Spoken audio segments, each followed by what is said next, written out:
everyone, it's me, Malanka.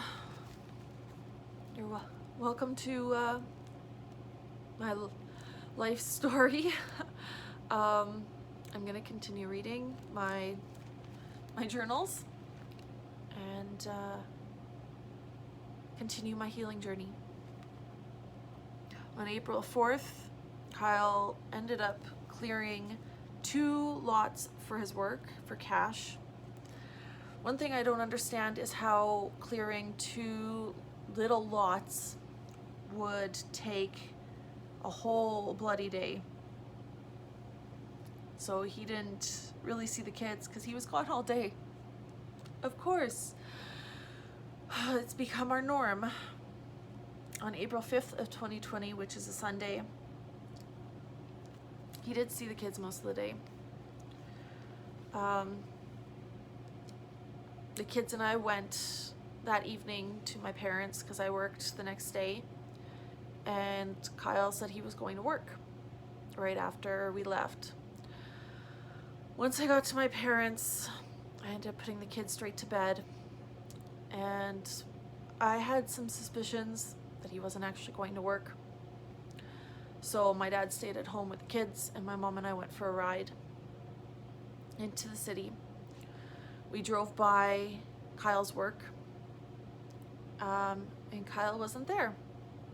And with all the cars out front and the lights on, it appeared the mechanic that was renting an area of the shop was there. And I contacted Kyle asking if he was still at work. And he asked why, and I said I was going to surprise him. And after I put the kids to bed, Kyle stated that he was already on his way home, and then got angry, stating he felt like I was checking up on him, which started a fight with us. What doesn't make any sense is, why would you drive 45 minutes to work to do 45 minutes of work and then drive home on a Sunday when you could be doing that work the next day? His story isn't adding up, and the fact that he got so angry and defensive and picked a fight just tells you that he was lying right there. I had voiced that night how upset I was, and my cousin was texting him to see how I was doing, and how he always defends everyone else's actions and doesn't seem to defend me. Heck, he used to make fun of me in front of his family and friends, and on the flip side, he would trash his family and friends to me and put everyone else down and tell them, or state like, oh, so-and-so shouldn't be with so-and-so, I'm surprised so-and-so puts up with this, so-and-so is a gold digger and is only after this person for money because they didn't have a job, and they didn't have to work after they got with this person. So like he loved to talk behind people's backs and never really took my side, and liked to make fun of me in front of my face, because he was a completely different person in front of other people as he is at home. Kyle claimed he does defend me, and he's just playing devil's advocate, and he keeps in touch with everyone to keep our foot in the door, so when I'm ready to apologize to them, I could. Because again, he believed that I was the main problem for everything. It didn't end up to be a very good night. The next 2 days, the arguments continued. On April 9th of 2020, Kyle had told me that my brother and sister-in-law had their son. He was born, and I was hurt because I wasn't in the loop. No one contacted me, and they actually never let me see my nephew. From what I was told, I wasn't allowed to see him because I didn't regularly check up on my sister-in-law throughout her pregnancy to see how she was doing. Didn't matter what I was going through, the emotional roller coaster that Kyle was constantly putting me through, the postpartum depression, the suicidal thoughts. No one was there for me, but I wasn't allowed to meet my nephew because of that. And Kyle never pushed for it, never argued about it, and took their side.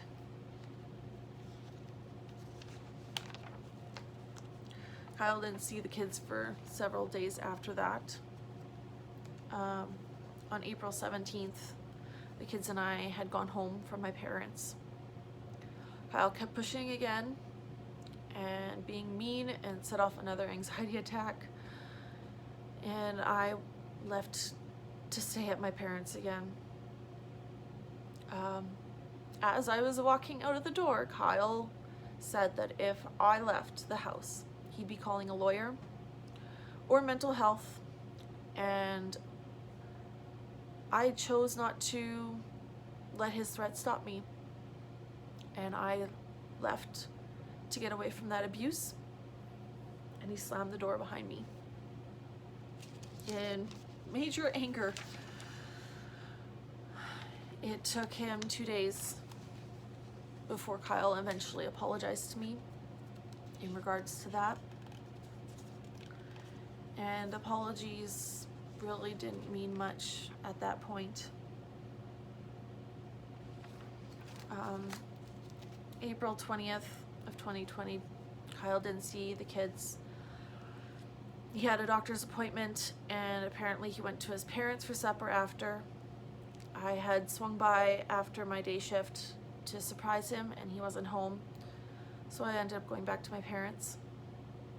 We had another fight because his communication was getting worse. He was very secretive, and he wanted me to surprise him. He wanted me to be more spontaneous for our relationship. He wanted more of me.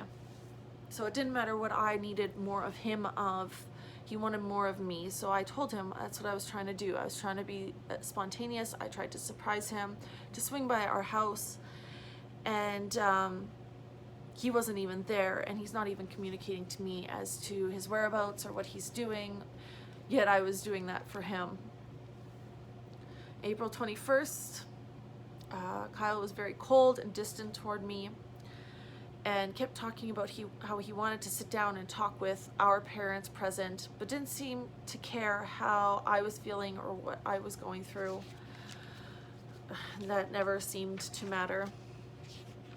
He didn't see the kids for several days, and then he ended up having the kids for the weekend of April 24th. Now, on April 25th, was a very big life-changing event for me, which resulted in PTSD. At work, I had a really bad incident.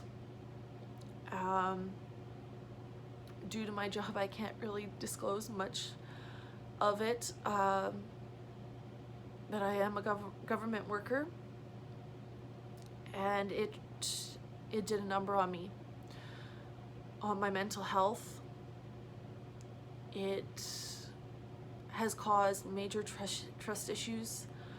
I'm always on edge. I don't sleep very well anymore because of nightmares and flashbacks.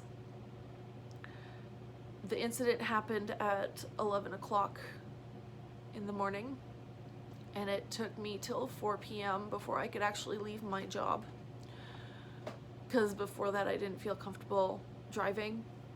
I went home to see my kids because I needed to see them, I needed to hold them, and Kyle was very pushy.